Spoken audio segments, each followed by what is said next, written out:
imagine that as we moved forward through time, well, at one point, we had no books at all. We had no writing. Well, then the question might be, well, what did we write down? And the answer is, well, stories. Well, what are stories? Well, they're descriptions of people moving through time and space, doing things. Now, that isn't all they are, because they can be boring. So they're interesting stories they're interesting descriptions of people moving through time and space. Those are the ones that stick. You bet. Well, no one will listen to them otherwise, or write them. Yeah. They have to be interesting. So that means that our sense of meaning orients us to certain types of stories. Well, those are the ones that get written down and remembered. And so we aggregated those stories across time. And those were our first basic documents. We're like a self-description. What are we doing? Well, here's what interesting people are doing. Well, how do we know? Well, because we're interested in them. And so then you think, well, what's manifesting itself? And that's that spirit of engagement. And so there's also a religious twist in this. And so you and I are engaging in dialogue. That's dialogos, right? So it's the manifestation of the logos dually. And what is that?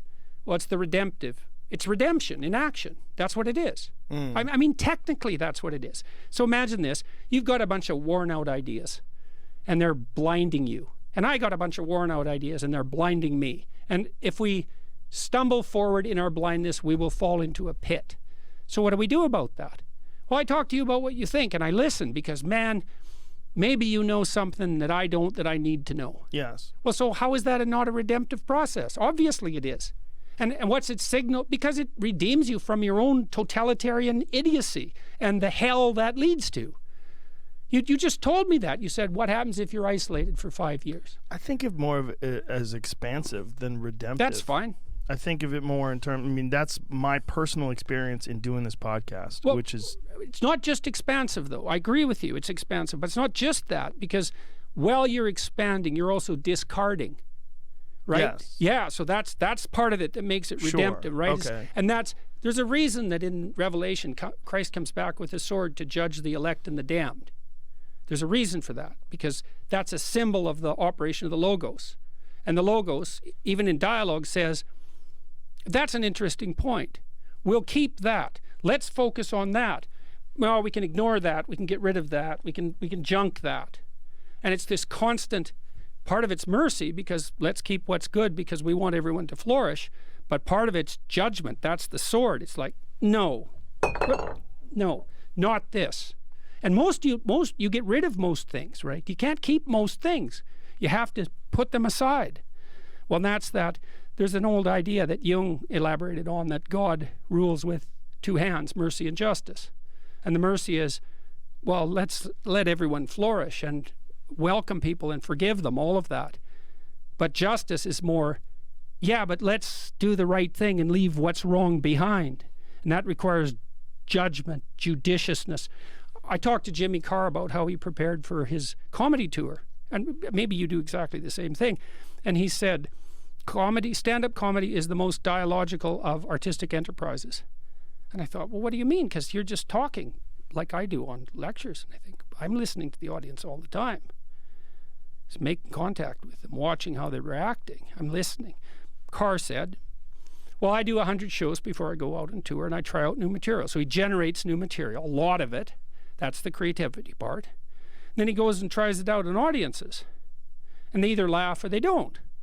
And because he's brave and listens, he notices when he's not funny, and he stops being not funny. And so the audience just tells him what's funny, and then he collects that across 100 instances, and then that's funny and verified by the audience, and he goes out and tells those jokes.